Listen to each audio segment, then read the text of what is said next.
Welcome to Scandal Water, where the tea is hot and the conversation lively. Your hosts, Candy And Ashley will discuss a peculiar story somehow related to the entertainment industry. This podcast might not change the world, but it just might satisfy your thirst for an intriguing tale. Oh, it's that time of day.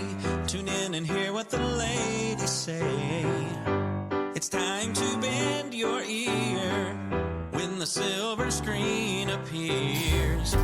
Stories about the stage and screen and everything in between.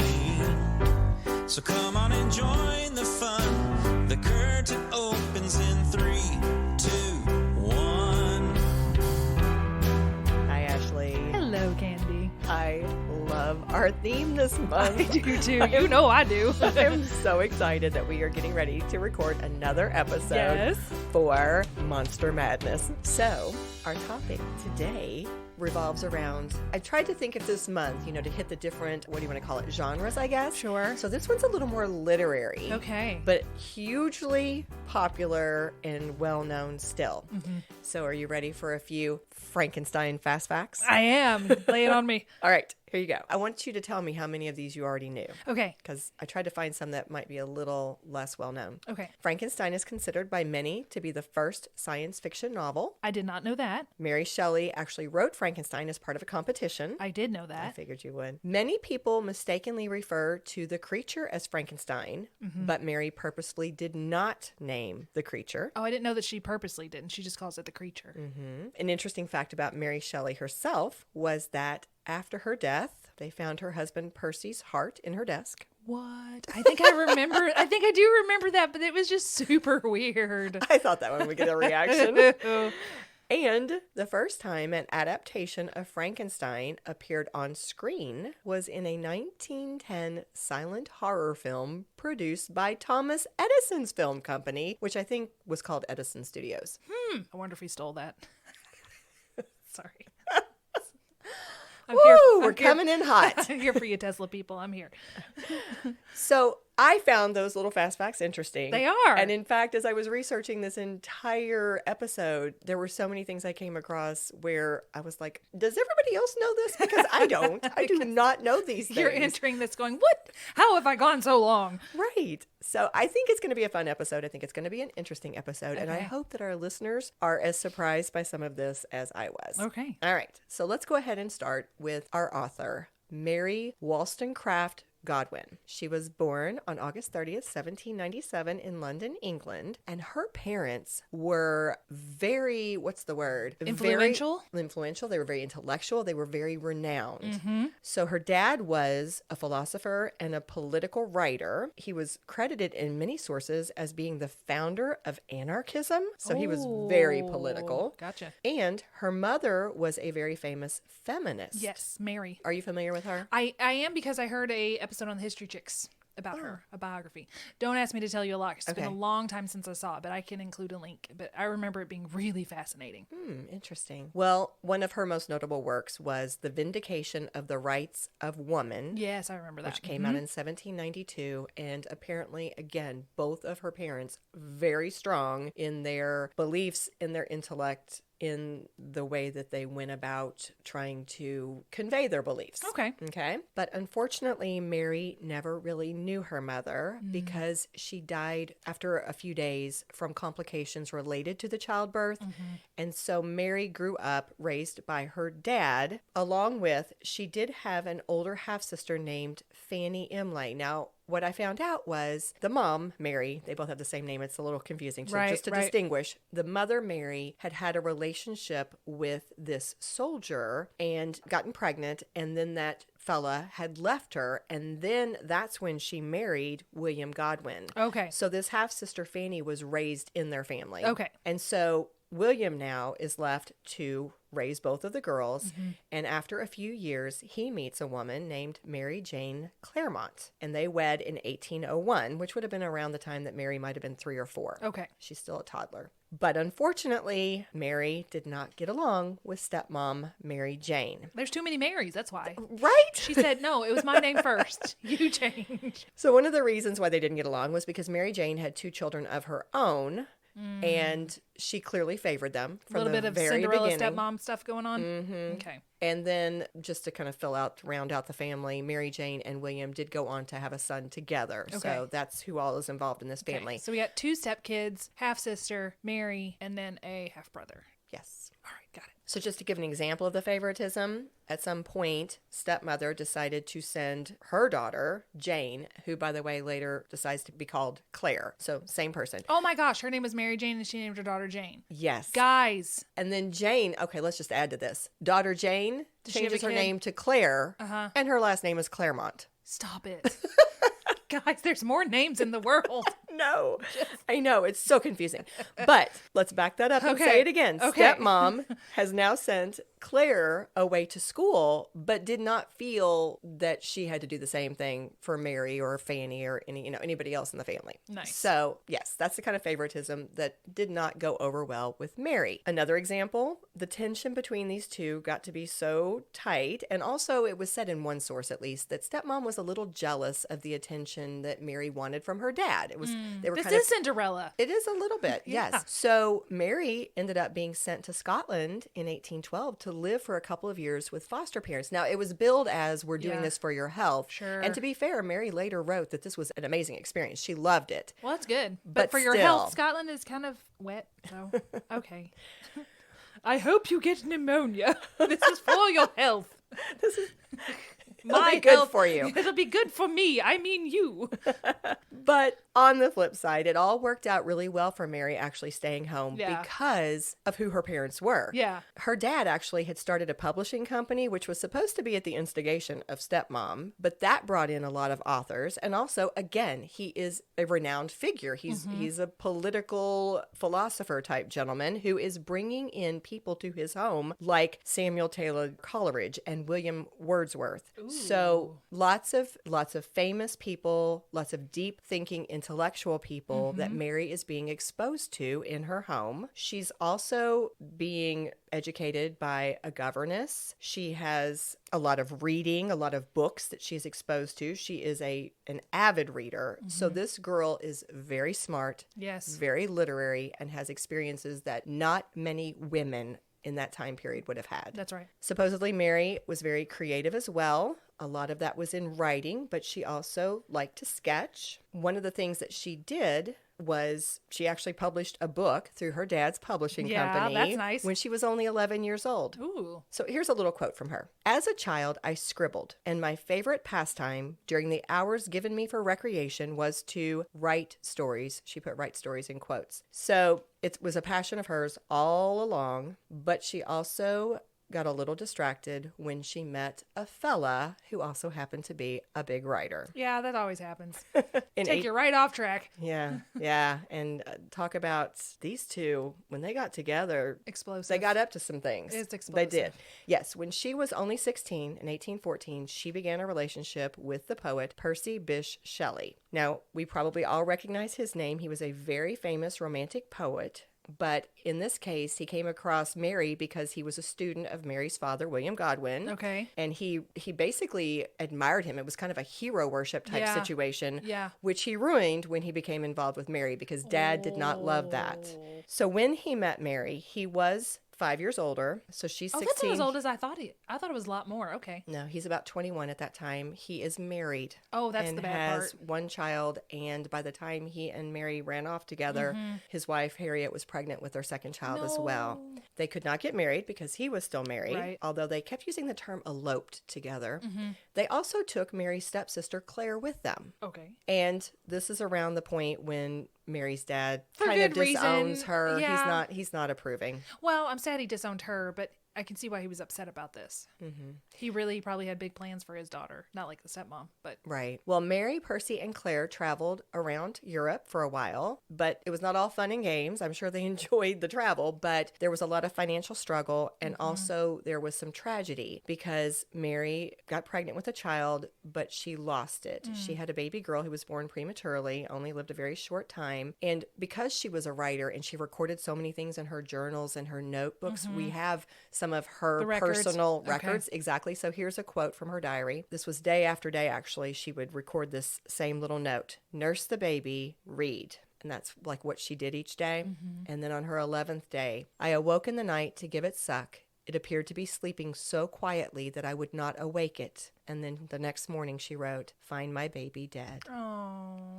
And then after a nightmare, I think it was a night or two later, she wrote, dream that my little baby came to life again, that it had only been cold and that we rubbed it before the fire and it lived. Awake and find no baby. Oh, that's so sad. It is very sad. And her life has a lot more tragedy than that, Yeah. which we'll get to soon. Yeah. She got pregnant again very soon. By the time she was 18, actually, her second child, William, had been born. William was just a baby, and Mary was still just 18 the summer that the Shelleys went to Switzerland with Mary's stepsister, Claire Claremont, and also Lord Byron, who was in a relationship with Claire, Oh, gosh. and John Polidori, who was actually both a doctor who was treating Lord Byron, and also he did some writing in that romantic era as well.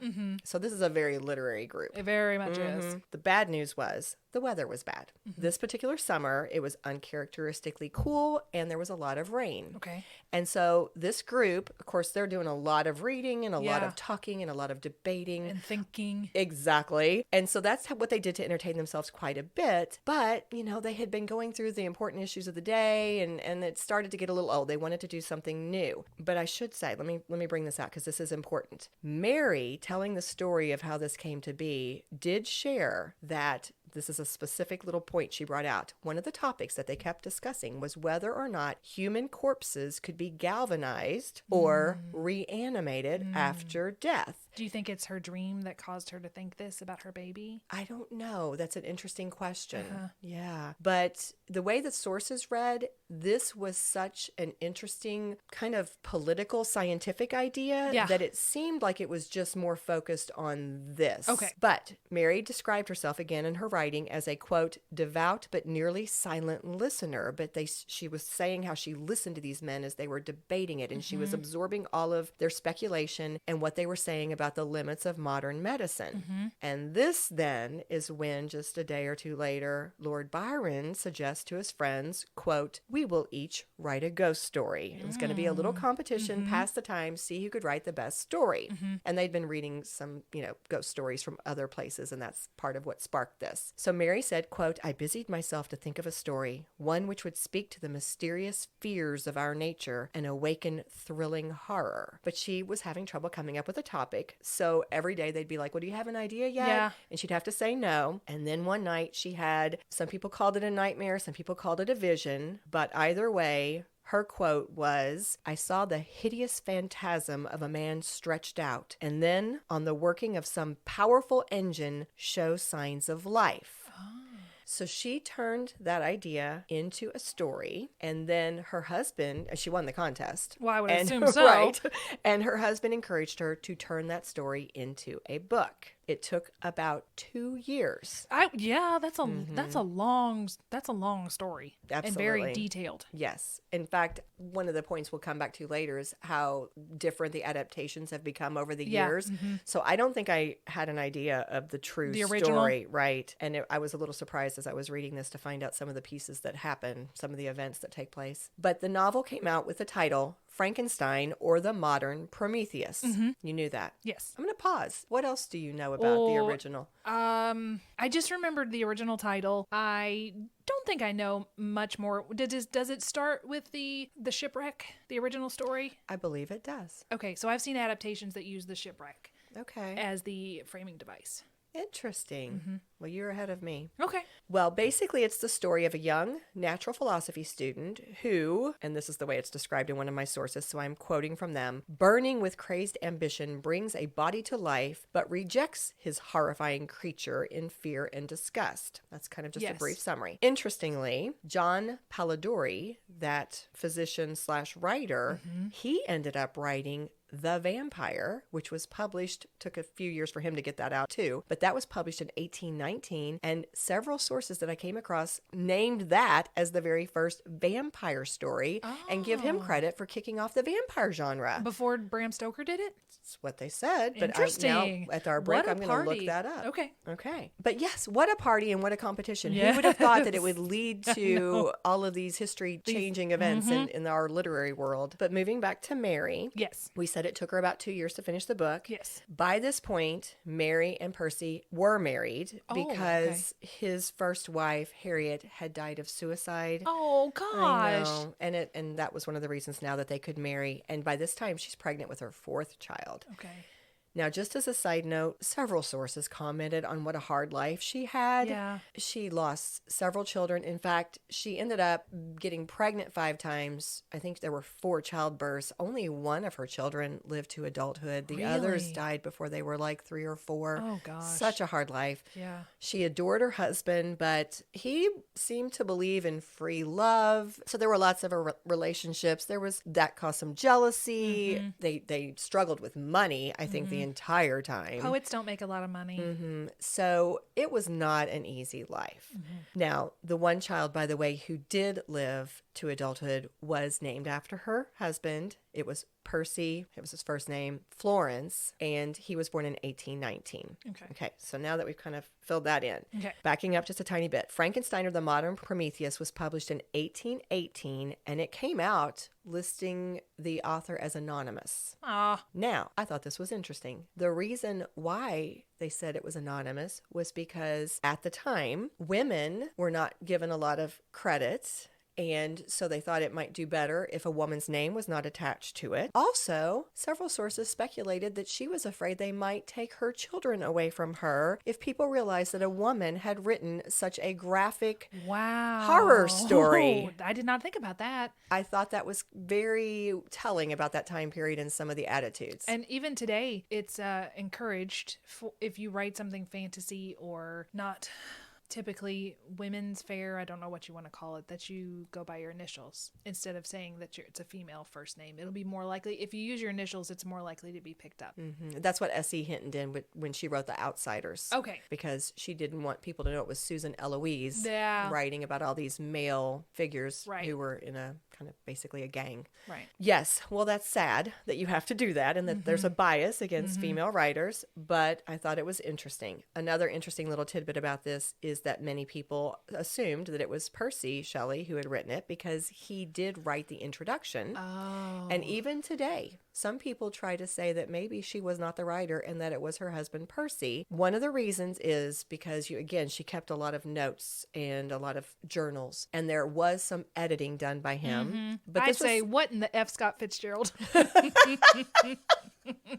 That's so funny. But they've actually gone back and they have found these documents and they have traced it back, and all the scholars seem to agree. Well, I shouldn't say all. Most of the scholars seem to agree that Percy just helped her edit it. That he might have had impact on 4,000 of the 72,000 words that were in it. Sure. But it was her work. Right.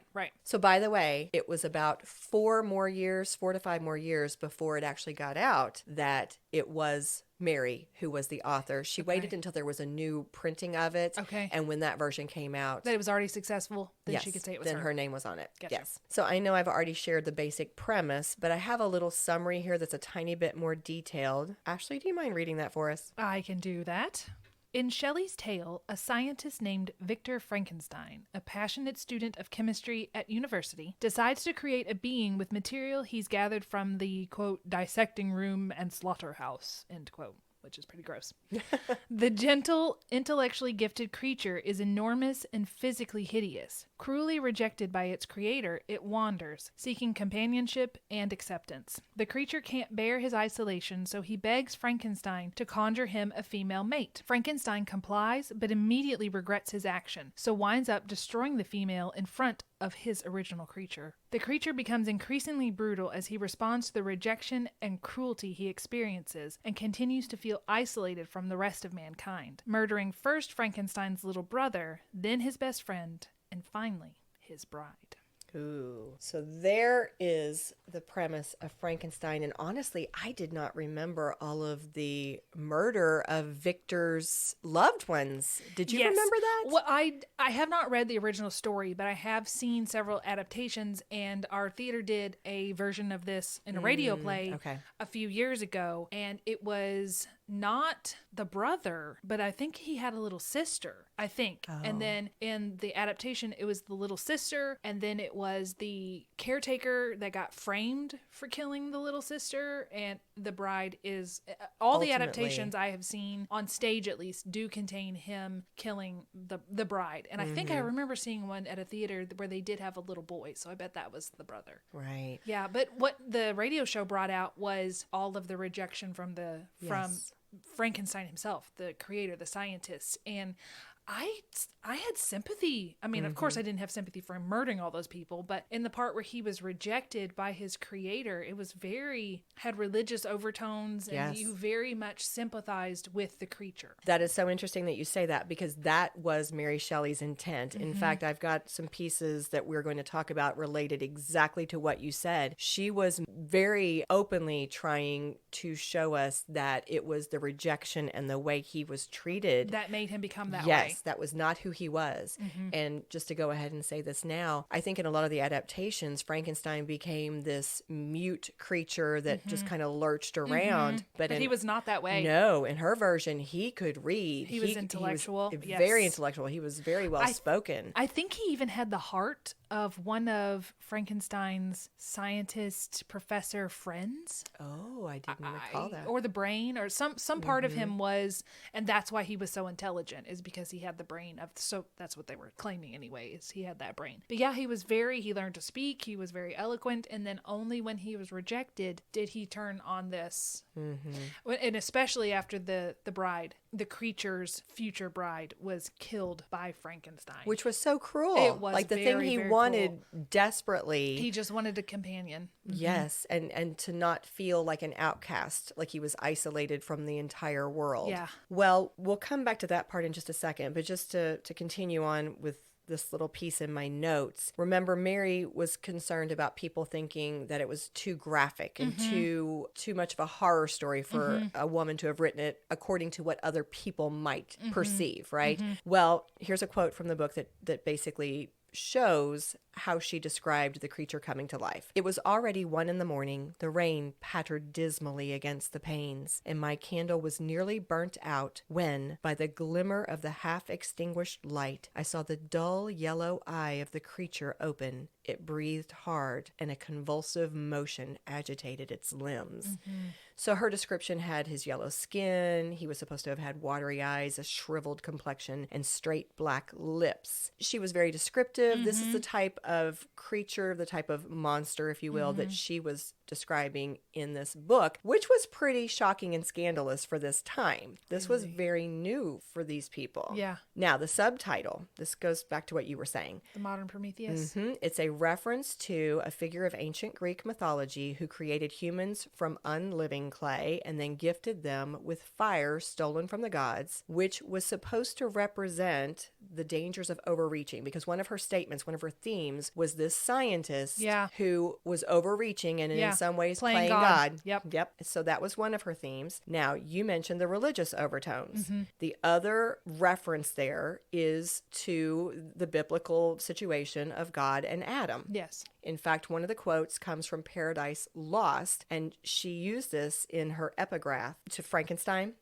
It says, quote, "Did I request thee, maker, from my clay to mold me man?" So pulled from Paradise Lost, a biblical reference that is pointing to this tragedy that he didn't ask to be created. And then when he is rejected and treated this way that causes him to become the monster. Right. Another quote from the creature that speaks to this a little bit. "Remember that I am thy creature. I ought to be thy Adam, but I am rather the fallen angel whom thou thou drivest from joy for no misdeed. Everywhere I see bliss, from which I alone am irrevocably excluded. I was benevolent and good. Misery made me a fiend. Make me happy, and I shall again be virtuous. Yeah, that doesn't just speak to it a little bit. That says it straight out. It does. Well, the book was a huge success. It's a very intelligent book. It really is. It's kind of been, like you said, it's kind of been watered down in the Universal adaptation and all of this. And it's a very intelligent, well thought out book that's supposed to make you think. I could not agree with you more. That was something that stood out to me so much. This is a girl who is writing this at the age of 18 to 20. And she is pulling from what is happening in current events. She is pulling from biblical and literary references. It shows you how smart people were back then. I mean, yes, she was so well educated, so thoughtful, so broad in her perspectives. It was incredibly impressive to me. Well, so again, it was published in 1818, hugely successful, became a play not long after, and which of course again was a huge hit, first in Britain and then abroad. The first theatrical production of Frankenstein was staged in London in 1823, so not very long after. Not very long after. And sadly, by that time, Mary was already a widow. That's right. Didn't he drown? He did. Yeah. Do you remember anything else about that? No, just that he drowned. Didn't she have a dream that he was going to? Am I just pulling that out of cobwebs? You know, it may have happened. I didn't see that in my research, but that doesn't mean it's not true. She did have a lot of dreams. She did, and she seemed to put credence in them. You know, before we talk about what happened to Percy, maybe this would be a good time for us to take a break. Sounds good to me. Do you love tea? Do you love entertainment? Do you love listening to stories from your two new BFFs? Then consider joining the club over at buymeacoffee.com. For $5 per month, you can be a part of the 1939 Club, otherwise known as the Golden Year of Cinema. When Gone with the Wind, Mr. Smith Goes to Washington, Stagecoach, Of Mice and Men, Wuthering Heights, Hound of the Baskervilles, The Little Princess, Babes in Arms, Goodbye Mr. Chips, The Hunchback of Notre Dame, and of course, The Wizard of Oz were released. Perks include a 5% discount on new merchandise, a shout out for new members, an opportunity to be listed as a supporter in show notes, and exclusive access to bonus content. However, if you're feeling doubly generous, you can join the 1993 Club, otherwise known as the greatest year of cinema. This is the year that Schindler's List, The Sandlot, The Fugitive, Rudy, Robin Hood, Men in Tights, Sleepless in Seattle, The Nightmare Before Christmas, Mrs. Doubtfire, Grumpy Old Men, and of course, Jurassic Park were released. Additional perks in this club include a 10% discount on Scandal Water merchandise, the opportunity to record a shout-out of your own, and the chance to vote in our guaranteed content poll, along with the warm and sunny feeling that you're supporting your besties. If clubbing isn't your thing, there's a one-time gift option too. Either way, those who support Scandal Water report fewer bad hair days, more green lights in traffic, and a grander sense of purpose and wonder at least once per day. Scandal Water, we do the research, so you don't have to. Well, during the break, I remembered to look up the publication date of Bram Stoker's Dracula. It was 1897. Okay. So the other guy was before him, right? He preceded him by more than 70 years. Whoa. Almost 80. I mean, breaking news. This is breaking news, people. From the 1800s that we're figuring out today. Yes. There you go. It never happened before. You are welcome. Yes. We do the research so you don't have to. That should be a tagline. It should be. All right. Okay, so back to Mary. Actually, this is a sad part. Oh. Okay, Mary was only 24 and Percy was only 29 in 1822 when she lost him. It was very sad. He had been out sailing with a friend off the coast of Italy and they were caught in a squall on July 8th that caused their boat to be... capsized? Yes, capsized. They actually used the phrase overtaken, but... Ugh. Yeah, it went down. So their friends, of course, were waiting. They were trying to find them, but it took several days before, actually it was 10 days before their bodies washed ashore on July 18th. And one of the identifying objects was that they found an open copy of Keats' 1820 volume of poems on Percy's body. Now, it's interesting because one source said that it was due to the laws, that Italy had these quarantine laws that required that bodies that washed ashore had to be burned, and that is why they burned the bodies But other sources said it was kind of a product of this romantic era, and the friends who were there at Percy's, I guess, funeral pyre is how you might describe it. You know, Percy and the friend he was with, they felt like maybe it was just the fact that these fellas felt like this is something that you do in this romantic era. You know, Really? Either way, they did basically have a funeral pyre, and this is where one of the fellas there was Edward John Trelawney, and this started that legend, supposedly. And there were What's so the many. legend? I don't well, know the legend. I'm about to tell you. There are Okay. different versions of this, but Yeah? here's the one I landed on. As it was burning, he reached in and pulled out Percy's heart. No. Oh, that she kept his heart? Okay. And so he took it from out of the fire. Some sources said it was unburned. Yeah. That, you know, he got to it before it was burned. Some said it was slightly singed. I would assume so. But there was also, again, this is very legendary. The idea here was that his heart was too pure to burn. Oh, golly. Other people speculated there was like calcification, or I have no idea. Okay. But supposedly, Yeah. somehow or other, he's the one who did save the heart from the fire, and that is how Mary ends up with it. What'd she keep it in? She wrapped it in a piece of silk, and one of his poems was also in there, or at least an excerpt from one of his poems was also kind of wrapped in there as well. And supposedly it was almost a year after her death that they found it, either in or on her desk. Do we think this is true? It was in all the sources. I kept looking it up. Really? Mary Shelley, Percy's heart, and it kept coming Everywhere. up time and time again. What in the I know. world? Crazy, isn't it? Well, now I will say one source, guys, you don't know what to trust, right? One source said maybe it's not as odd as we think, because Okay. during this time period, Didn't people Queen had Victoria keep something of Albert's? well, they say people had such reverence for the dead Yeah. that they would do things like keep locks of hair, take pictures with the corpse. Yep, that was Victorian. I would say keep a lock of hair, but his actual heart, it's not even a pretty organ. It's not like the Valentine hearts. It's a, It would be very meaningful. I guess, Well, Mary, girl. Okay. So, moving on. Here is something that I found fascinating as well. We talked about all of the literary genius that came out of this one little competition. Here's a little disturbing fact about that. Of that little group who was part of the competition, Polidori, the fellow who wrote the vampire book, he died of suicide in 1821. We That was just very talked early. about Percy Yeah. drowned during this storm in 1822. Yeah. Lord Byron had a daughter with Claire. They broke up. They broke up, and it was not pretty. So he took their daughter, Allegra, away from Claire and sent her to a convent to be educated, where she died in 1822 at age 5. Lord Byron died in 1824 after contracting a fever. And by the way, to make sure you guys understand this, Claire was actually pregnant with that daughter when they were together during this competition. Oh, so okay. she actually was kind of part of this group as well, Okay. which is why I included her. Okay. And then, as I said, Lord Byron died in 1824 after contracting a fever. So of that entire group, only Mary and Claire lived to be past 50 years old. That is wild.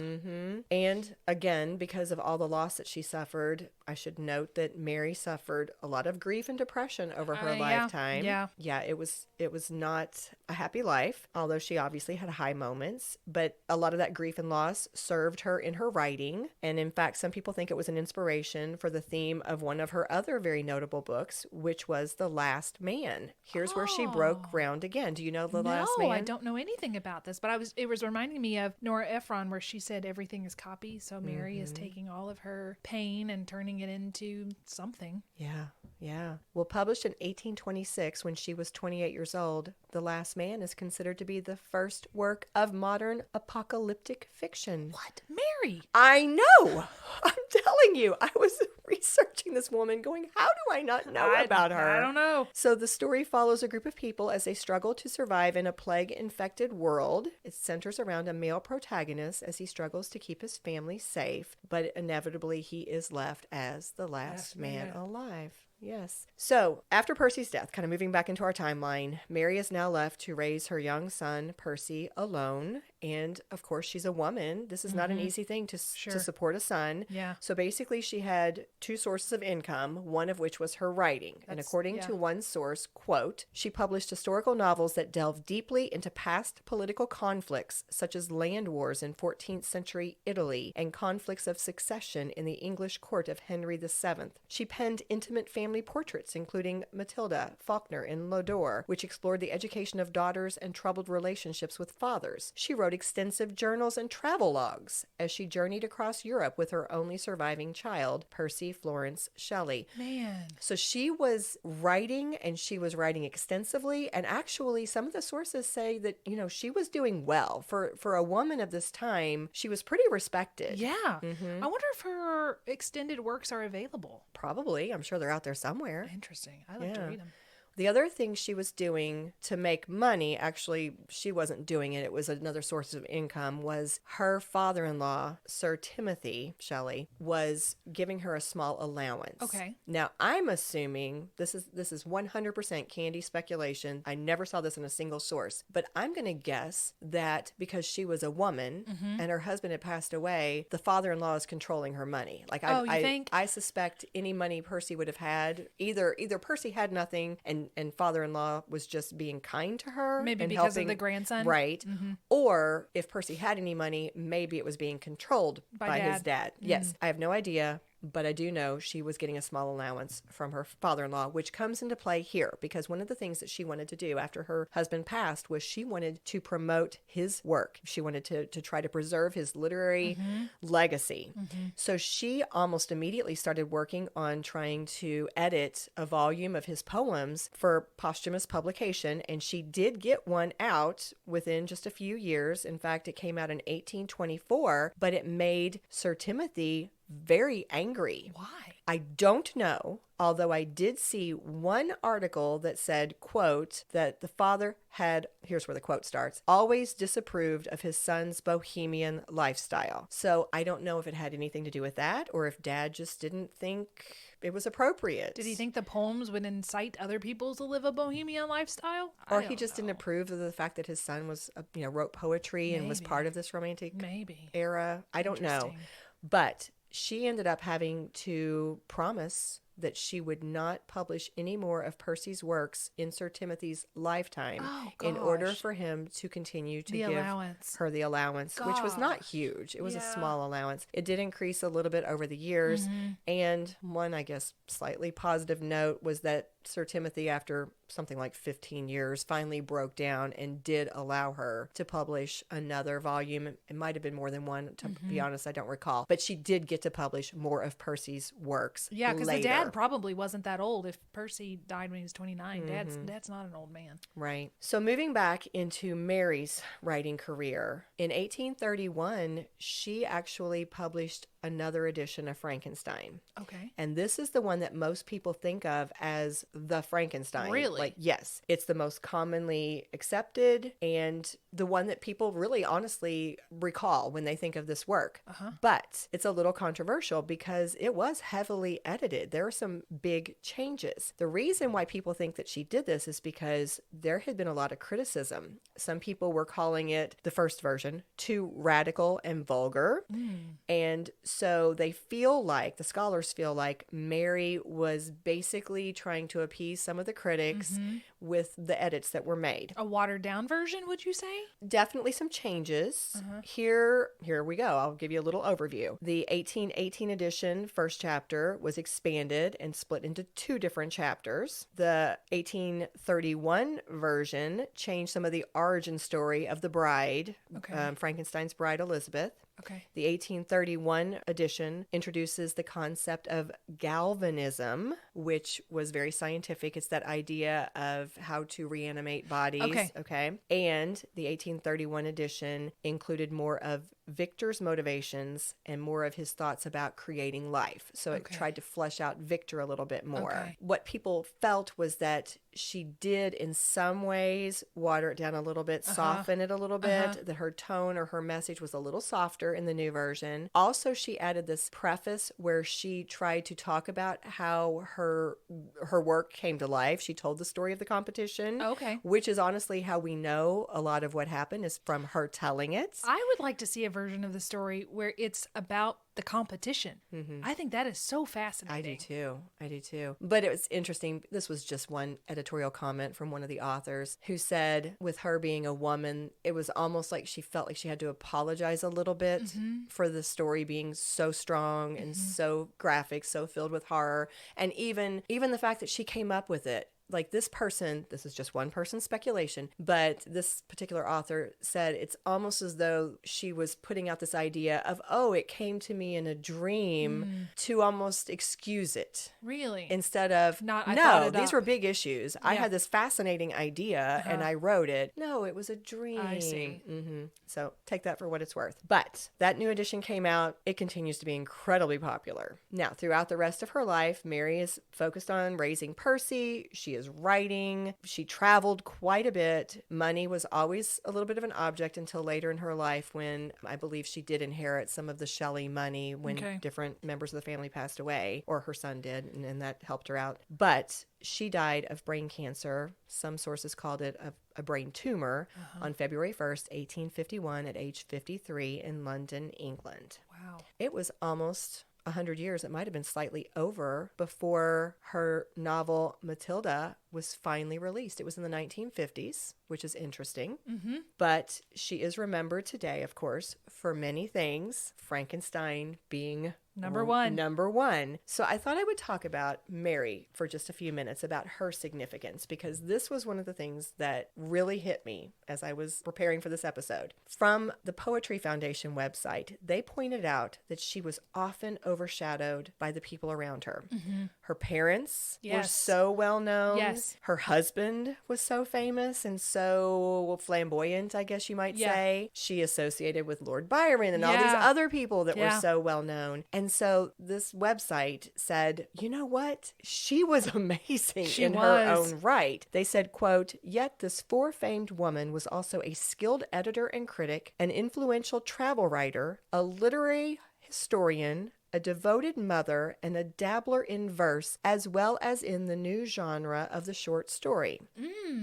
Because the short story was pretty new at that time. Somebody else, one of the other authors, pointed out how significant it was that Mary was a mother, because they said most of the female writers of that time, first of all, there weren't that many who were applauded, but the ones that were tended to be the ones who were spinsters. They were single, had chosen that life, chosen the literary life over a family life. And in some ways, the audience or the public looked at that as being more acceptable. They were writing poems. The audience or the public viewed that as more appropriate for these women who were spinsters and, you know, all that. Whereas here is a mother, you have that connotation of a nurturer who is writing something that's so edgy for that time. Very shocking edgy. for that time. And again, her biggest legacy, Frankenstein. So let's talk now specifically about how she broke ground with Frankenstein. Just a few more pieces. We've already said it is considered to be the first science fiction novel, but across the different sources, I have seen so many other ways that they have brought out the significance of this work. One source said, quote, it is a defining work of the Romantic age and continues to fascinate readers over 200 years later.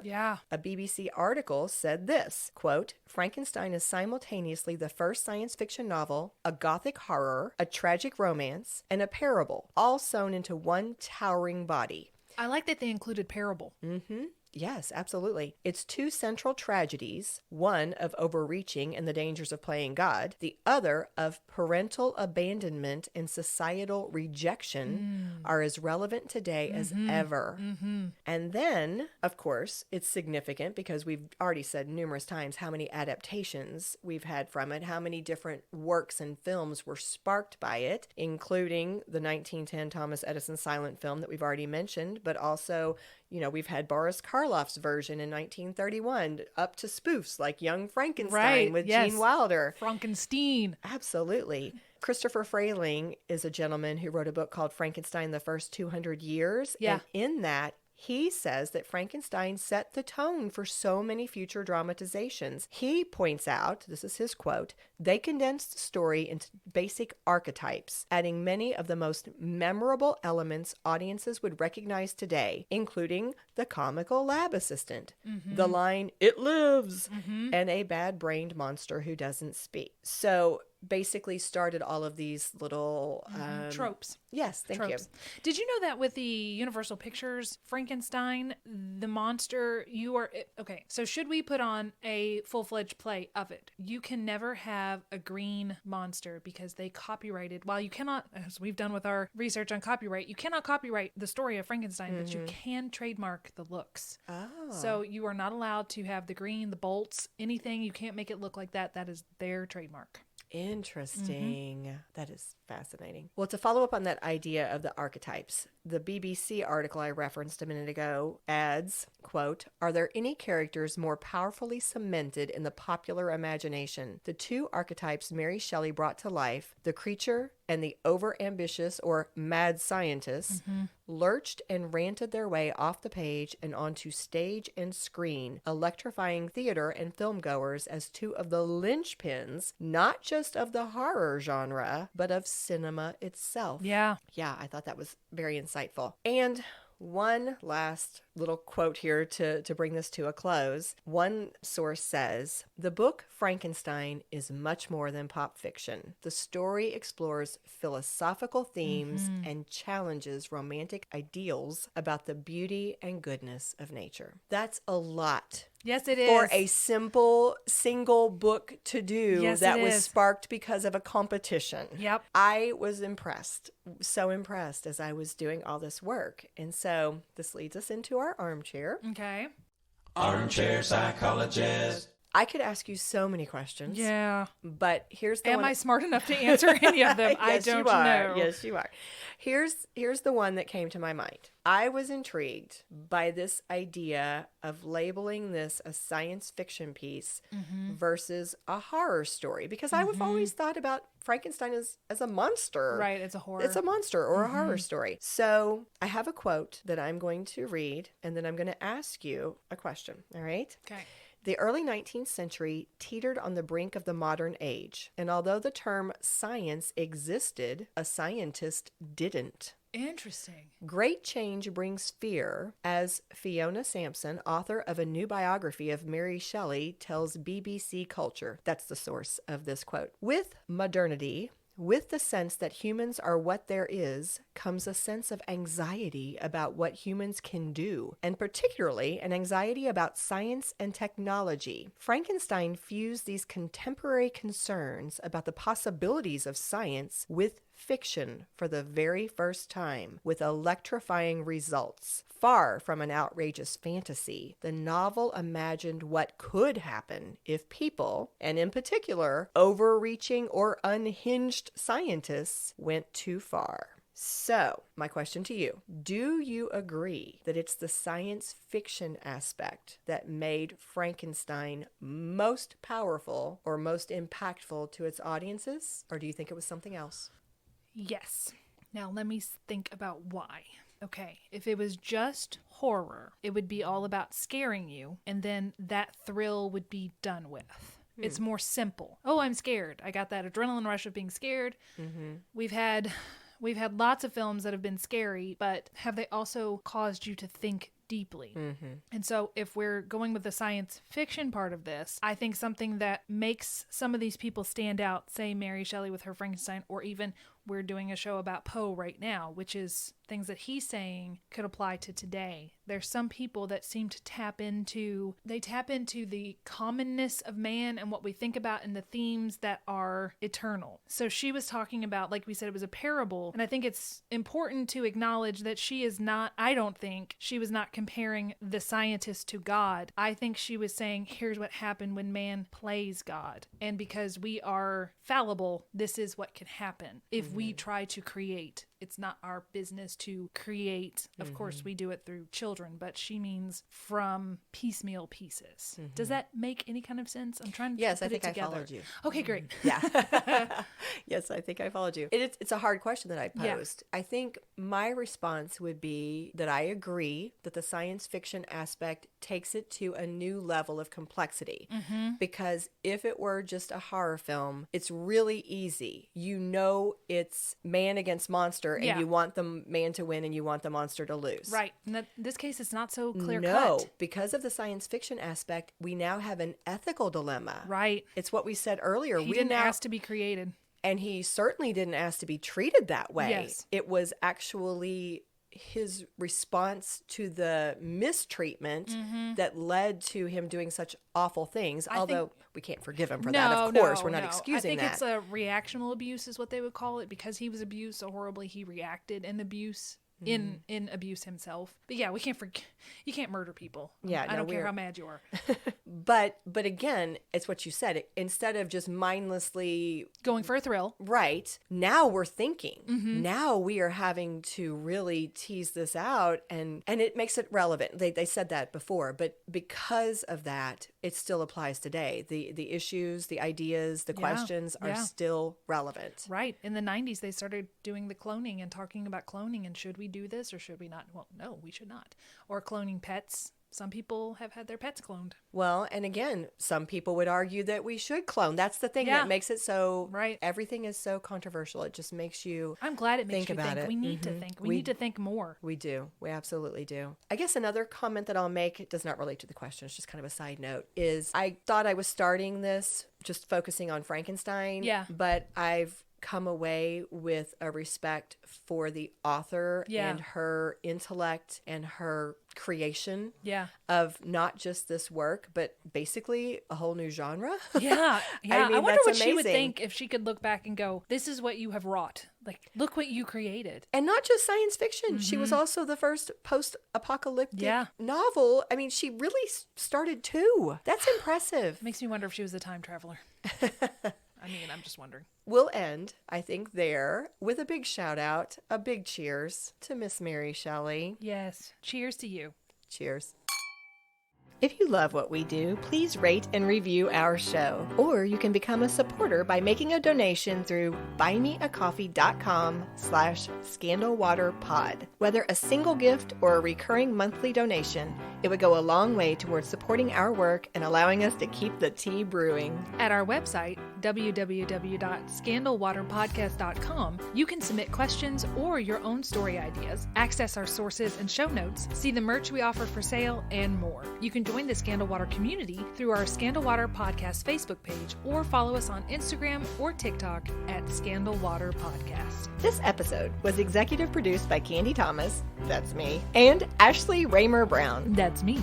It was researched and written by Candy Thomas and edited by Ashley Raymer Brown. A special thank you to Josh Martin, who wrote, composed, and performed the Scandal Water theme and other music, Matt C. Adams, who created the artwork, and Joshua Reith, who designed our website and provides ongoing technical support. As a reminder, this podcast is purely for entertainment purposes. The thoughts and opinions of the host during each episode of Scandal Water are their own and do not reflect the opinions of any future guests, advertisers, or clearly professional psychologists.